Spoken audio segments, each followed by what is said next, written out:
Let's start with a hard truth. Some people don't use intimacy to connect, they use it to control, Fesser. And if that sentence made your stomach drop, stay with me. Because today we're talking about the sexual dynamics no one warns you about, not to shock you, but to finally make sense of what you lived through. Here's what many people don't realize until much later. In narcissistic patterns, sex often has very little to do with closeness. It can look intense. It can feel magnetic. It can even feel special. But beneath that intensity is often gauze performance, entitlement, and control. You may notice cycles: idealization followed by withdrawal, connection followed by coldness, desire followed by criticism. And you're left wondering, what did I do wrong? Why did it change? Why do I feel small? Let me be clear to you, this isn't about your worth or attractiveness. It's about how power is maintained in the relationship. One of the most uncomfortable truths is this: for narcissistic personalities, sexual attention can be currency. They may crave validation from multiple sources. They may rewrite rules to excuse their own behavior while shaming yours. They may demand access while offering little emotional safety in return. Intimacy becomes transactional, boundaries become negotiable, but only yours. And when you start asking for respect, consistency, or reciprocity, that's often when the dynamic shifts, because your autonomy threatens their control. If this is resonating, pause for a moment, take a breath, and if you're finding clarity here is like this, save it or share it with someone who needs language for their experience. Because understanding is the first step out of confusion. Exposure isn't about humiliation, it's about liberation through understanding. When you recognize these patterns, you stop personalizing the harm, you stop negotiating your dignity, and you begin rebuilding intimacy, starting with yourself, based on safety, consent, and mutual respect. That's not just awareness, that's recovery. When sex is used as control rather than connection, intimacy stops being a shared emotional experience and becomes a tool for power regulation. In narcissistic relational patterns, sex is often less about mutual desire and more about what it provides psychologically: validation, dominance, reassurance, or leverage. The focus is not on emotional closeness, but on how the interaction reinforces their sense of importance or superiority. This can create confusion for partners because the sexual dynamic may initially feel intense, passionate, or deeply bonding, when in reality it is conditional and self-serving. Control shows up in subtle and overt ways. Sexual attention may be abundant during periods when the partner is compliant, admiring, or emotionally dependent, reinforcing the idea that closeness must be earned. When the partner asserts boundaries, expresses needs, or shows independence, that same intimacy may suddenly be withdrawn. This shift is not accidental, it functions as a behavioral consequence, teaching the partner that autonomy leads to emotional and physical distance. Over time, this conditions the partner to prioritize the narcissistic individual's moods and expectations over their own needs. Another aspect of control involves unpredictability. In healthy intimacy, consistency builds safety. In narcissistic dynamics, inconsistency keeps the partner off balance. The partner may constantly try to get back to the earlier phase of connection, believing that if they say the right thing or behave correctly, intimacy will return. This reinforces a power imbalance where one person controls access to closeness and the other is left chasing it. Sex becomes a reward or a bargaining chip rather than an expression of care. There is also often a lack of emotional presence during intimacy. Even when physical closeness exists, the interaction may feel performative or disconnected because the underlying goal is self-regulation, not shared vulnerability. The partner may sense that their feelings, comfort, or consent are secondary to the narcissistic individual's need for reassurance or dominance. This can lead to a deep sense of loneliness even within a physically intimate relationship. Over time, partners often internalize the belief that intimacy is something they must manage carefully, rather than something that naturally emerges from trust and mutual respect, which reshapes their understanding of connection itself and leaves lasting effects on self-worth, safety, and expectations around closeness. Entitlement and double standards are central features in narcissistic sexual dynamics, and they often operate so quietly that partners don't recognize them until significant harm has already occurred. Entitlement shows up as the belief that one's needs, desires, and impulses are inherently more important than anyone else's, especially within intimate relationships. In sexual contexts, this can translate into expectations of access, availability, or accommodation without equivalent responsibility, care, or accountability. The narcissistic individual may assume their partner should understand their needs without discussion, adjust their boundaries without complaint, and tolerate behavior that would never be acceptable in reverse. Double standards reinforce this entitlement. Rules are applied selectively depending on who benefits. A narcissistic individual may demand loyalty, transparency, or restraint from their partner while excusing their own secrecy, flirtations, or boundary violations as harmless, justified, or misunderstood. If confronted, they may minimize, deflect, or accuse the partner of being insecure, controlling, or overly sensitive.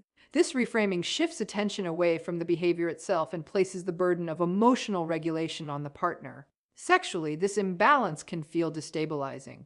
The partner may be criticized for having needs, preferences, or limits, while the narcissistic individual frames their own desires as non-negotiable.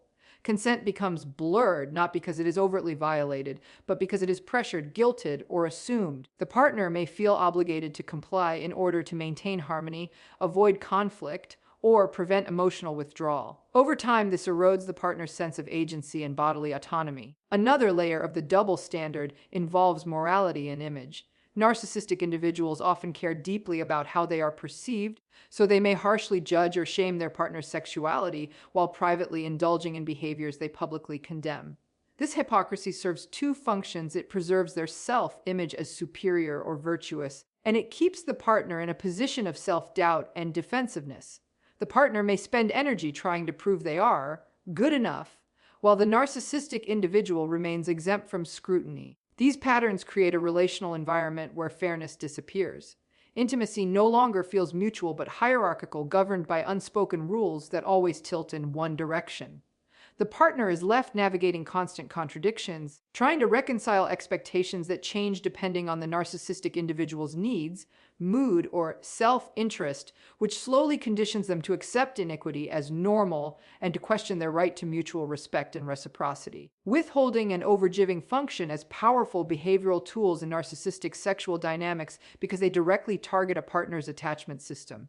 Sexual connection is closely tied to feelings of closeness, reassurance, and belonging, so manipulating access to it can quickly create emotional compliance. In these patterns, intimacy is rarely spontaneous or mutual. It is strategically adjusted based on how well the partner aligns with expectations. When the partner is agreeable, accommodating, or self-sacrificing, intimacy may be suddenly abundant, intense, or unusually affirming. This overgiving can feel intoxicating, creating the impression that the relationship is deeply bonded or uniquely passionate, even though it is conditional rather than secure. The shift often comes when the partner asserts a boundary, expresses dissatisfaction, or begins to prioritize their own needs. At that point, sexual withdrawal may occur abruptly, without explanation or discussion.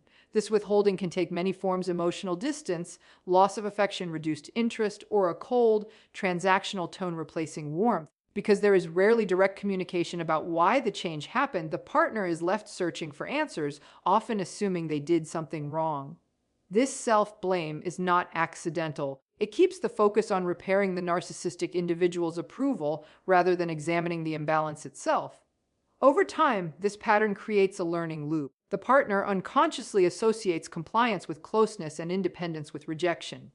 Even when no explicit demands are made, the threat of withdrawal becomes enough to influence behavior. The partner may silence concerns, tolerate discomfort, or abandon boundaries simply to restore intimacy. This dynamic turns sex into a regulatory mechanism, not a shared experience, where one person controls emotional temperature and the other adapts to survive the unpredictability. Overgiving can be just as destabilizing as withholding. Excessive intensity, sudden closeness after periods of distance, or performative passion can override a partner's internal signals. Instead of feeling nourishing, intimacy may feel overwhelming or confusing, yet difficult to refuse because it promises reconnection. This push-pull rhythm keeps the partner emotionally dysregulated, oscillating between hope and loss, which strengthens attachment through inconsistency rather than trust. Because these patterns are framed as changes in desire rather than acts of control, partners often hesitate to name them. They may tell themselves that attraction naturally fluctuates or that they are asking for too much. Gradually, intimacy stops feeling like a place of safety and becomes something to earn, manage, or fear losing, reshaping the partner's understanding of closeness into something conditional, fragile, and dependent on another person's approval.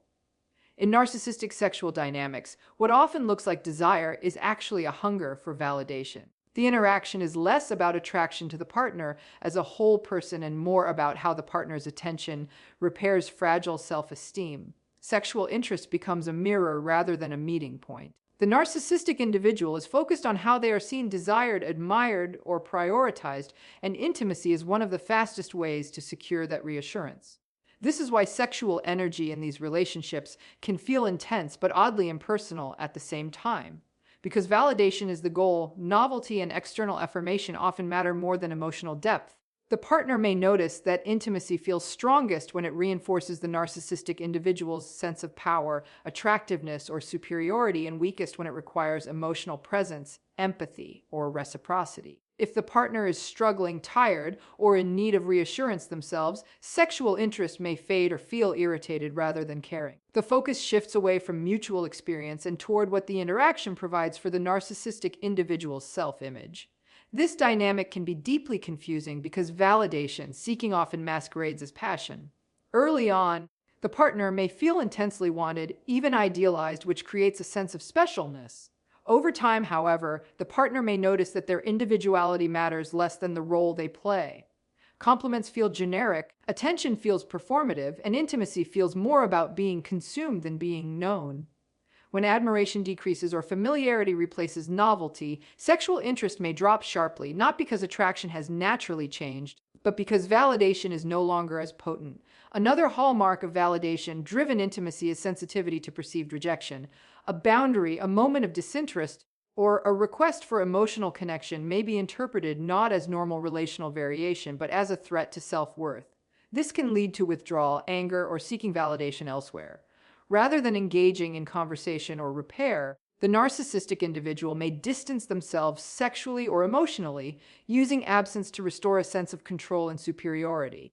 For the partner, this creates an exhausting dynamic where intimacy feels like a performance review. They may feel pressure to remain attractive, enthusiastic, or affirming to keep the connection alive.